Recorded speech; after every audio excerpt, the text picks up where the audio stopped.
Every quarter, millions of Americans get a 401k statement in their inbox or mailbox, and most of them do one of three things. They panic at the number, they feel good about the number, or they ignore it entirely. All three of those responses are missing the point. Your 401k statement isn't a report card, it's a dashboard. And once you know which numbers actually matter and which ones are just noise, you can read the whole thing in 5 minutes and walk away with a clear action item every single time.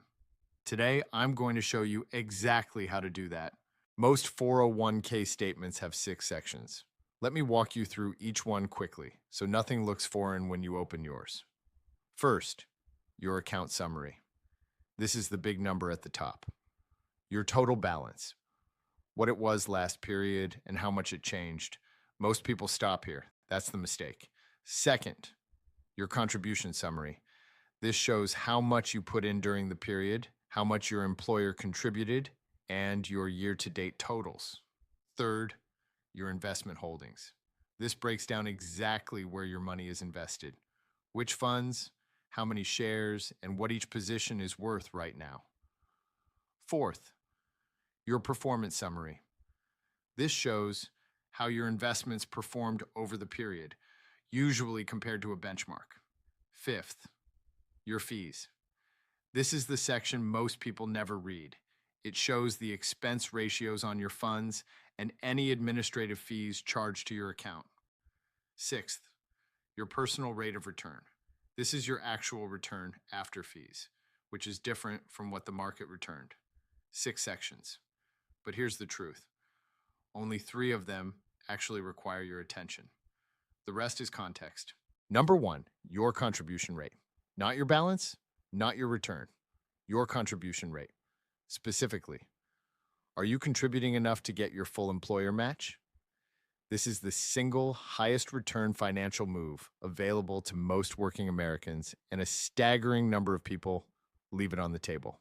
If your employer matches 50% of contributions up to 6% of your salary, and you're only contributing 4%, you are leaving free money at work every single paycheck. Go to your contribution summary, find your employer match. Compare it to the maximum match your plan allows. If those numbers don't match, increasing your contribution rate is the first action item, full stop. Number 2, your expense ratios. This is buried in the fees section, and most people never look at it. But over 30 years, a 1% difference in annual fees can cost you tens of thousands of dollars in compounding returns. Here's the benchmark. Any fund with an expense ratio above 0.5% deserves a second look. Index funds, total market funds, S&P 500 funds, typically charge between 0.03 and 0.15%. If your 401k has them available and you're sitting in actively managed funds charging 0.8, 1.0, or 1.2%, that fee gap is quietly eating your retirement. Find the expense ratio column in your investment holdings section. If any fund is above 0.5% and a comparable index fund is available in your plan, that's your second action item. Number 3, your asset allocation. Look at your investment holdings section and ask one question.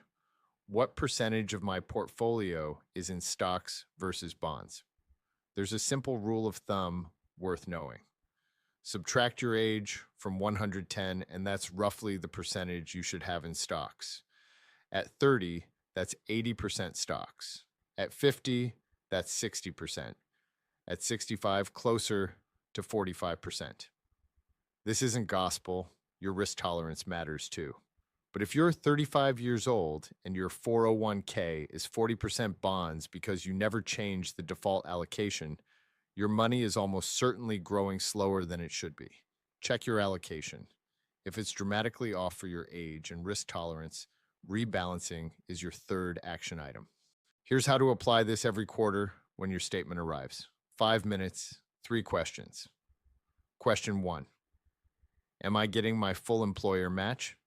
If no, increase contribution rate before closing the statement. Question 2.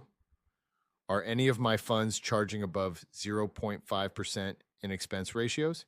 If yes, check if a lower cost index fund alternative exists in your plan and switch. Question 3. Is my stock to bond allocation appropriate for my age? If not, rebalance to bring it in line. That's it. You don't need to analyze every line item. You don't need to track your performance against the S&P every quarter. You need to answer those 3 questions. Take any action they require and close the statement. The balance is a lagging indicator. The 3 numbers above are the leading indicators, the things you can actually control. 2 common mistakes worth naming. First, don't react to short-term performance. If your balance dropped this quarter because the market dropped, that's not a signal to do anything. Quarterly statements are snapshots. Your investment horizon is decades. The worst 401k decisions get made by people who treat quarterly statements like a stock ticker. Second, don't ignore the statement entirely just because the balance is growing. A rising balance can hide high fees and a misaligned allocation that will cost you far more than the growth you're seeing. Read it, answer the 3 questions, act if needed, and move on.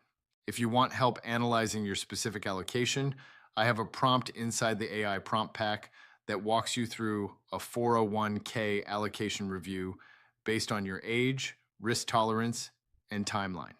It takes about 5 minutes and gives you a clear recommendation. Link is in the description.